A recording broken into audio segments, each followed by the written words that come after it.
अब हमारा कॉन्सेप्ट है ग्रीन्स थ्योरम के बारे में। सबसे पहली बात, ग्रीन्स थ्योरम क्या होती है उसको स्टेटमेंट से जानते हैं कि अगर आपके पास दो फंक्शंस दे रखे हों f1 और f2, f1 भी हमारा x और y का फंक्शन है और f2 भी हमारा x और y का फंक्शन है, वो दोनों कॉन्टिन्यूस फंक्शंस है। कॉन्टिन्यूस फंक्शन हम छोटी क्लासेस में पढ़ चुके हैं पहले, ठीक है जी।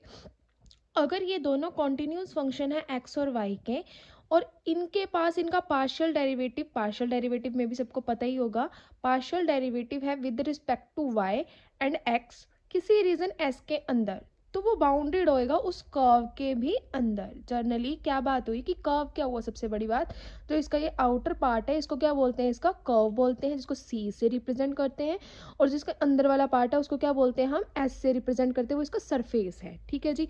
अब यहाँ पे अगर आप एक ग्राफ के थ्रू देख पाओ कि एक यहाँ पे हमारी ये x एक्सिस है, ये y एक्सिस है, x की वैल्यू कहाँ से लेके कहाँ तक वेरी कर रही है, किसी सम पॉइंट a से लेके b तक वेरी कर रही है, और y की वैल्यू जो है वो हमारी एक कर्व की टर्म्स में प्रेजेंट है, मतलब इसका भी हायर और लोअर पॉइंट हम फाइंड आउट कर सकते हैं। y जनरली हमारा g ऑफ x से लेके f ऑफ x के तक वेरी कर रहा है, ठीक है जी। तो यहाँ पे ग्रीन्स थ्योरम ने एक स्टेटमेंट दे रखी है जो है कि आपका जो लाइन इंटीग्रल होगा ये इस दोनों फंक्शंस का, वो किसके इक्वल होगा हमेशा, surface integral of partial derivative of f2 with respect to x minus partial derivative of f1 with respect to y। अगर हम इसकी डबल इंटीग्रेशन कर दे with respect to x and y both, तो ये दोनों एक दूसरे के इक्वल होने वाले हैं। अब ये क्वेश्चन कैसे पूछा जाता है, देखिए आपको क्वेश्चन दिया जा सकता है ऐसे कि verify Green's theorem in the plane for, एक प्लेन दे रखा है जिसमें आपको क्या बोल रखा है, x y plus y square d x plus x square d y, एक फंक्शन दे रखा है जिसमें दो, जनरली आपको दिख ही रहा होगा कि दो चीज़ें कंबाइंड वे में और पूरे सी के लिए फाइंड आउट करने के लिए बोल रखा है। वो यहाँ पे सी क्या है, हमारा क्लोज्ड कर्व है हमारे किसी भी रीजन के अंदर, जहाँ पे हम क्या रीजन दे रखा है, चलो ये भी दे रखा है y is equal to x, एक इक्वेशन क्या देख रखी है, एक फंक्शन क्या दे रखा है y is equal to x, और दूसरा फंक्शन क्या दे रखा है, जो मैं इस फंक्शन की बात कर रही थी, ये फंक्शंस क्या दे रखे हैं इस बार, ये दे रखे हैं, ठीक है जी। इसको देख के हम y की लिमिट्स आइडेंटिफाई कर सकते हैं। तो जनरली अगर आपको दिख रहा हो क्वेश्चन में, तो हम एक लीनियर इक्वेशन दिख रही है, ये लीनियर इक्वेशन है, जितनी x की वैल्यू उतनी ही y की वैल्यू अगर हो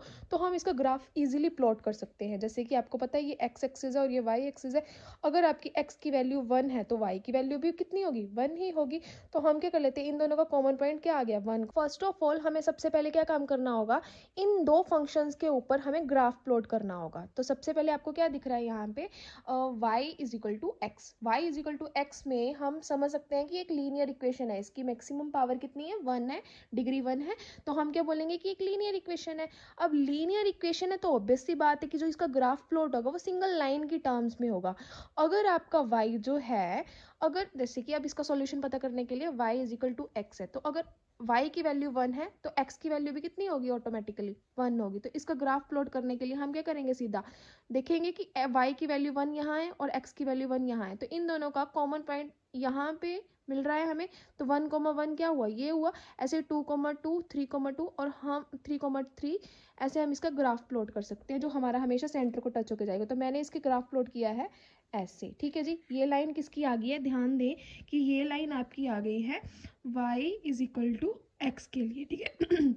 और साथ में ही आपको क्या बोल रखा है, एक कर्व दे रखा है y is equal to x square. अब आपको पता है कि इसका इक्वेशन, इसका ग्राफ कैसे प्लॉट होता है, ये हमारा यहाँ पे एक कर्व की फॉर्म में आ गया है। क्यों, क्योंकि x की दो वैल्यूज, जैसे कि अब y की वैल्यू पता करनी है, अगर x की वैल्यू मैं -1 मान रही हूँ और इसका स्क्वायर किया जा रहा है तो भी वो +1 बनने वाला है, या फिर 1 का स्क्वायर करेंगे तो भी वो +1 बनने वाला है। तो अगर y की वैल्यू 1 है तो x की वैल्यू क्या क्या है, नेगेटिव और पॉजिटिव दोनों 1 है, ठीक है जी। तो वो नेगेटिव और पॉजिटिव के अकॉर्डिंग यहाँ पे ग्राफ आ जाएगा इसका, इस शेप में ग्राफ आने वाला है, ये कर्व की शेप में होने वाला है, ठीक है जी। अब आगे हम क्या लेने वाले हैं, अब हम इस रीजंस के ऊपर, इन रीजंस के ऊपर वैल्यू चेक करने वाले, ग्रीन्स थ्योरम अप्लाई करनी है क्योंकि हमने, तो सबसे पहले मैंने कौन सा रीजन ले लिया है जी, ध्यान दें, O Q P. O Q एक कर्व है, ओ क्यू पी एक कर्व है, लेकिन ओ पी एक स्ट्रेट लाइन है जो कि x is equal to y की थी। तो उसके लिए हमने क्या किया, सबसे पहले इस कर्व के अंदर, मतलब पहले हम इस कर्व के ऊपर चेक करने वाले हैं कि इसमें कितना लाइन इंटीग्रल आ रहा है। तो उसके लिए हमने क्या किया बच्चा, इसमें इसको पार्शियली डिफरेंट डेरिवेटिव पता कर लिया है dy अपॉन dx।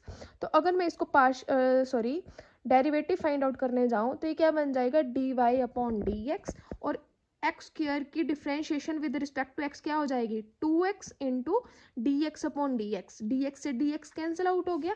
तो हमारे पास डी वाई की वैल्यू कितनी आ गई in terms of x, 2x dx। ठीक है जी, अब हम क्या करेंगे, 2x dx को इसकी फर्स्ट इक्वेशन में, जो कि जिस फंक्शन के ऊपर हम चेक करने वाले थे ओवरऑल फंक्शन, इसके ऊपर, इस फंक्शन के ऊपर हम इसमें पुट कर देंगे क्या, y की वैल्यू एक्स स्क्वायर और dy की वैल्यू 2x dx। तो इसमें जब हमने पुट किया तो क्या बन गया, ये तो हमारे पास ओरिजिनल इक्वेशन थी, इसमें हम x y की जगह क्या लिखने वाले हैं, एक्स स्क्वायर लिखने वाले हैं। तो y की जगह यहाँ पे एक्स स्क्वायर आ गया, इस वाले y की जगह भी एक्स स्क्वायर आ गया, यहाँ पे x नहीं था लेकिन यहाँ पे dx था, dx की जगह क्या लिख दिया हमने, 2x dx। जब हमने 2x dx लिख दिया तो हम इसको थोड़ा सिंप्लीफाई कर देते हैं। तो ये कितना बन जाएगा, x इंटू एक्स स्क्वायर कितना बन गया, x का क्यूब बन गया, प्लस स्क्वायर, मतलब इसकी स्क्वायर का स्क्वायर है तो इसका मतलब 2 2 ज़ा 4 बन गया। यहाँ पे पूरा देखो, यहाँ पे सीरियसली देखो, हमने यहाँ पे y को खत्म कर दिया, y को कन्वर्ट कर दिया है हमने x के अंदर।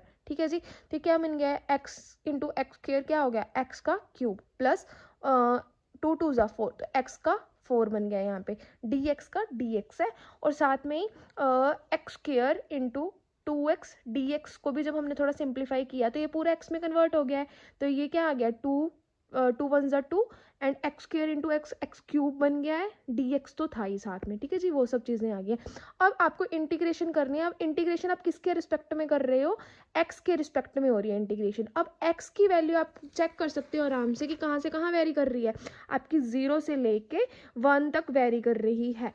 तो हमने इसकी लिमिट्स क्या पुट कर दी है, 0 to 1 लिमिट पुट कर दी है। जब हमने 0 to 1 लिमिट पुट की तो इसको इंटीग्रेट करने जा रहे हैं, तो इसकी इंटीग्रेशन, एक्स की क्यूब की इंटीग्रेशन क्या होती है, हमें इंटीग्रेशन आती है तो वो क्या होती है, एक्स की पावर 4 होती है, और डिवाइड बाय में भी 4 आ गया, प्लस एक्स की 4 की इंटीग्रेशन कितनी होगी, एक्स की पावर 5 डिवाइडेड बाय 5, प्लस अब इसकी इंटीग्रेशन क्या होगी, 2 तो कांस्टेंट टर्म थी वो बाहर आ गई है, और साथ में क्या होगी इसकी एक्स की पावर 3 प्लस एक्स की पावर 3 की इंटीग्रेशन क्या होगी, एक्स की पावर 4 अपॉन 4, प्लस सम सी कांस्टेंट यहाँ पे मान लो। चलो ठीक है जी, क्योंकि जब भी इंटीग्रेशन की जाती है तो हम कुछ ना कुछ कांस्टेंट टर्म मान लेते हैं कि यहाँ पे कुछ ना कुछ इंटीग्रेटिंग कांस्टेंट आ गया है, हमारा कुछ टर्म थी यहाँ पे प्रेजेंट हमारे पास।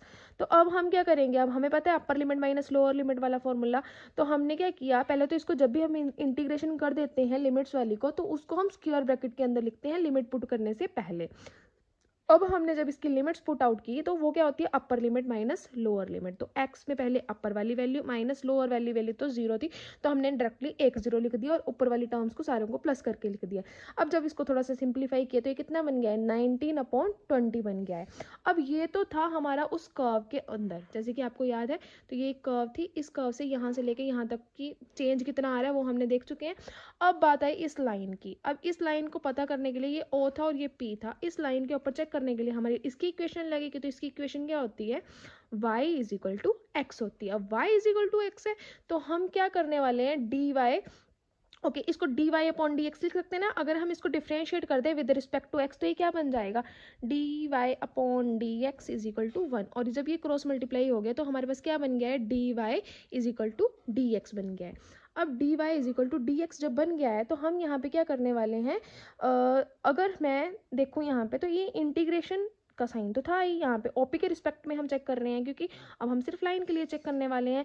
तो लाइन के लिए भी लिमिट्स, चलो वही लिमिट्स से कैसे चेंज होंगी वो मैं बताती हूँ, लेकिन यहाँ पे देखो ध्यान से, हम ये इक्वेशन तो हमारे पास जर्नल थी ही जिस फंक्शन को लेके हम चल रहे थे। अब यहाँ पे हम y की जगह क्या पुट करने वाले हैं, x पुट करने वाले हैं। तो x into x x square बन गया, यहाँ पे एक्स स्क्वायर बन गया, यहाँ पे भी एक्स स्क्वायर था लेकिन इसकी जगह सीधा dx आ गया है। ठीक है जी, अब कुछ इसमें कुछ चेंज नहीं आया खास करना, इसमें सिर्फ एक्स एंड वाई एक्सचेंज हो गया एक तरह से। तो बस इसको थोड़ा सिंप्लीफाई कर दो, यहाँ पे 2 टाइम्स एक्स स्क्वायर थे और यहाँ पे 1 टाइम एक्स स्क्वायर था, लेकिन बाकी सारी टर्म सेम थी, तो ये कितना हो गया ओवरऑल 3 टाइम एक्स स्क्वायर हो गया। अब इसकी लिमिट जो है, अब हम अगर आप डायग्राम देखो ध्यान से, तो अब हमारा लाइन जो है वो किस कर्व में, पहले यहाँ से लेके यहाँ तक गए थे, अब यहाँ से यहाँ तक आ रहे हैं। तो ये अगर 1 था और ये अगर 0 था, तो इसकी लिमिट तो हमने 0 to 1 ली थी, लेकिन अब इसकी लिमिट्स क्या ली जाएंगी, अब ये सीधी लाइन है 1 to 0 ली जाएगी। तो हमने यहाँ पे इसकी लिमिट क्या रख ली है बच्चों, 1 to 0 रख ली है। अब इसकी इंटीग्रेशन करने के बाद हमने इसको स्क्वायर ब्रैकेट्स में रखा, 3 से 3 कैंसिल आउट हो गए, एक्स की पावर 3 को स्क्वायर ब्रैकेट्स में रखा है, 1 और 0 रखा है साथ में, क्योंकि वो इसकी लिमिट्स है, अभी हमने पुट नहीं किया, जब हमने लिमिट्स पुट कर दिए तो ये सिंप्लीफाई हो जाएगा। तो हमने यहाँ पे क्या ले लिया, 0 माइनस 1 बन गया यहाँ पे, क्योंकि 0 का क्यूब 0 होता है, 1 का क्यूब 1 होता है। तो यहाँ पे कितना आ गया हमारे पास, इसकी वैल्यू -1 आ चुकी है। ठीक है जी। अब जो हमारी -1 और जो ऊपर लास्ट टाइम आई थी 19/20, इन दोनों को कंबाइन कर लेते हैं, तो ये कितना बन जाएगा, क्योंकि यही है ना हमारी पूरी इंटीग्रेशन, हमारी लेफ्ट हैंड साइड। तो वो क्या बन गया, 19/20 -1 इक्वल्स टू -1/20। ये हमने फर्स्ट इक्वेशन कंसीडर कर दी है। यहाँ तक हमने एक पार्ट की सिंप्लीफिकेशन करके मैथमेटिकल वैल्यू फाइंड आउट कर लिया। अब हमें वेरीफाई करनी है ग्रीन्स थ्योरम, तो उसके अकॉर्डिंग अभी हम इसको जनरलाइज कर चुके हैं, अब हम इसको फाइंड आउट करेंगे कि इसकी कितनी वैल्यू आने वाली है। तो उसको करने के लिए हमने सबसे पहले क्या ले लिया, हमारे फंक्शंस ले लिए हैं फिर से। तो हमारा फर्स्ट फंक्शन ये है, सेकेंड फंक्शन ये है, इन दोनों को पार्शियली डिफ्रेंशिएट कर दिया गया है with respect to y and x. जब y के रिस्पेक्ट में ये हुआ तो y की डिफ्रेंशिएशन 1 होगी, लेकिन x को एज अ कांस्टेंट ले लिया गया, और यहाँ पे y की पावर 2 है, तो ये आगे आ गया और y साथ में आ गया है, ये हमारी पार्शियल डिफ्रेंशिएशन हो गया है। अब साथ में क्या आ गया, अभी हमारा दूसरा फंक्शन था, इसकी partial differentiation with respect to x क्या होगी हमारी 2x हो गई है। ठीक है, जो सिंपल डिफ्रेंशिएशन होती है वही अप्लाई हुई है यहाँ पे, तो क्योंकि यहाँ पे y था ही नहीं। ठीक है जी। अब हम क्या करेंगे, इसको सारे को इस फंक्शन में पुट आउट करने की वो करते हैं। नेक्स्ट स्टेप है हमारा इन सबको, इन दोनों वैल्यूज़ को इसमें अप्लाई करना। ठीक है जी। अब इसकी वैल्यू आपको पता है कितनी है, 2x है, तो हमने इसकी जगह क्या कर लिया, यहाँ पे हम इसकी लेफ्ट हैंड साइड ले रहे हैं जस्ट। ठीक है, राइट हैंड साइड हम सॉल्व कर चुके हैं पहले ही। अब लेफ्ट हैंड साइड में जब हमने इसकी वैल्यू को रखा, वो हमारी 2x थी, और इसकी वैल्यू को रख देते हैं, वो क्या है हमारी माइनस। तो देखो ये माइनस होने वाला था, जिसकी वजह से इसने क्या कर दिया, इसके दोनों पॉजिटिव वाले साइंस को नेगेटिव बना दिया है। ठीक है जी। अब हमने साथ में ये आ गया। अब तुम लोगों को लास्ट टाइम बताया गया था इंटीग्रेशन में, कि इंटीग्रेशन में आपने क्या करना है, अगर आपके पास डबल इंटीग्रेशन हो तो पहले एक के रिस्पेक्ट में होगी, फिर दूसरे के रिस्पेक्ट में होगी कन्वर्ट होने के बाद में। तो हम पहले क्या करने वाले हैं, डी वाई के रिस्पेक्ट में अगर डिफ्रेंशिएशन कर रहे हैं, सॉरी इंटीग्रेशन कर रहे हैं, तो आपको पता है कि y की वैल्यू कहाँ से लेके कहाँ तक वेरी हो रही है। तो y की वैल्यू एक जगह एक्स स्क्वायर थी, और जब सेकंड लाइन में चेक करने, मतलब लाइन में चेक करें तो वो x है। ठीक है जी। ये इक्वेशन आपको दे रखी है, इसमें कंफ्यूज नहीं होना है। और x की वैल्यू कहाँ से लेके कहाँ तक वेरी कर रही है, 0 से लेके 1 तक कर रही है, तो वो बाहर वाली लिमिट में पुट आउट हो गया है। अब हम क्या करेंगे, अब हम इसकी इंटीग्रेशन कर देंगे, तो हमारे पास क्या बन जाएगा, जैसे कि अगर हम इसकी इंटीग्रेशन, अब ये 2x था -x, जस्ट x बच गया, ये नहीं छेड़ा गया है, तो ये सेम टू सेम उतर गया है। ठीक है जी। अब हम विद रिस्पेक्ट टू y कर रहे हैं, तो ये तो एज अ कांस्टेंट बाहर आ गया है, लेकिन डी वाई की इंटीग्रेशन सबको पता है कितनी होती है, y होती है, तो यहाँ पे y आ गया माइनस, यहाँ पे 2 था, तो 2y² में 2 से 2 कट गया, यहाँ पे क्या बच गया, x² आ गया, तो यहाँ पे -x² आ गया। ये स्क्वायर ब्रैकेट्स के अंदर लिखा गया है, क्योंकि हमने अभी इसकी वैल्यू पुट करनी है, ये नीचे नहीं है, इसको ध्यान दें, ऊपर है ये। ठीक है जी। इसकी x की पावर 2 है।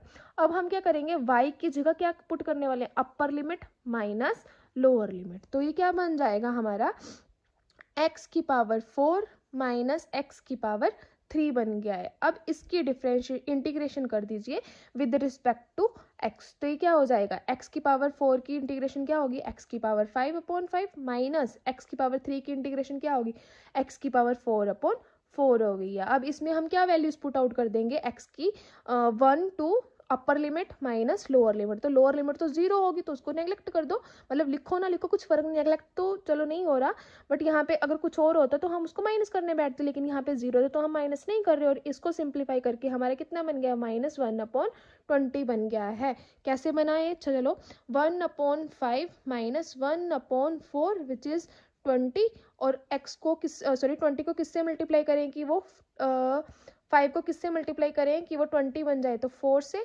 माइनस 4 को किससे मल्टीप्लाई करें कि वो 20 बन जाए, तो 5 से। तो यहाँ पे ऊपर भी 5 हो गया, तो ये क्या बन गया, -1/20 बन गया है। अब ये इक्वेशन बी आ गई है। इक्वेशन 1 जो हमने लास्ट फाइंड आउट करी थी, ये ठीक है जी, इसको हम किसके इक्वल बोल दें, इसके इक्वल बोल दे, तो हमारे पास क्या वेरीफाई होगी, हमारी ग्रीन्स थ्योरम वेरीफाई होगी। तो हम क्या बोलेंगे कि this is equal to this, hence proved.